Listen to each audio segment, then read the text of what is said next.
Alright, so let's talk power crushes. Power crush is a mechanic used to absorb attacks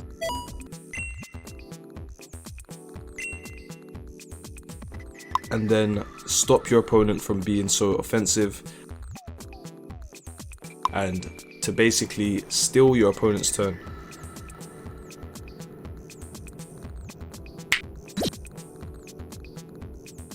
A technique that was added in Tekken 7 as a get off me tool, and that's exactly what it is, to be honest. Some are safe, obviously some unsaved, some not punishable, some high ones, and there's obviously mid ones as well. Transitioning over to Tekken 8, there is a big change in which this situation, as you are going to see right here, as I click on the game, this situation that you are going to see right here. So if I jab check, okay, let's not jab check, let's do magic 4 block, punish. Alright, so that situation there. So I have checked the power crush, and then I've blocked the power crush and then punished as well. So as you can see, that is a very damaging situation for the person using the unsafe power crush. Now if we go over to Tekken 8, where the power crush is now changed, if I jab check a power crush, it will then become safe with pushback. So that situation you're seeing there will no longer be viable. So people are gonna have to start being a bit more creative with how they deal with power crushes. So you might see things like this somewhere down the line. This into parry.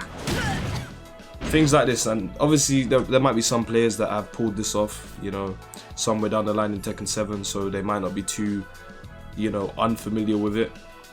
But this is a technique that people definitely have to start using if they want to get, you know, the most out of punishing people for using power crush.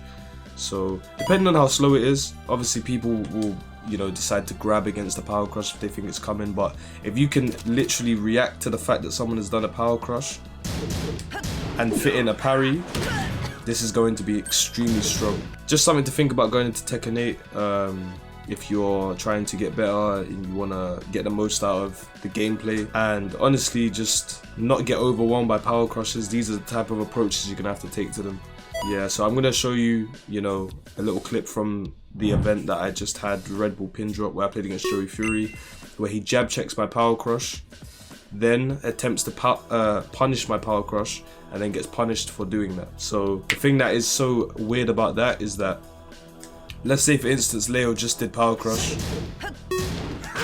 It's an unsafe move, but if I jab check, it becomes safe. So you then have to think about, okay, if he just does it raw, it's unsafe. If he jab checks, it's safe. So you need to obviously have that in mind. Like, you need to react to the situation and then obviously act accordingly. You know, they've given away their turn, it's time to start my pressure. And it might be overwhelming at first, but I think with some time people will get used to it, and it might not be that big a deal. But I think safe power crushes sound very dumb in my opinion, but there's ways around it, as you can see, like, you know, jab check, or, you know, a move that recovers quick enough and then parrying. Things like that are going to be very strong. Maybe even if you're in rage, you do a check and then you rage out. So, stuff like that. It's going to be an exciting game. They want you to interact. They want to see buttons pressed. They want you to use power crush. It's going to be a fun game. It's so close. You can almost taste it. And that's been the video. So please leave a like, comment and subscribe if you enjoyed it. And we'll take a look at all things Tekken 8 coming up. You know, the content journey is here and I'm ready to get started. So yeah, please leave a comment on what you thought about the video down below, and stay tuned for the next one. Peace.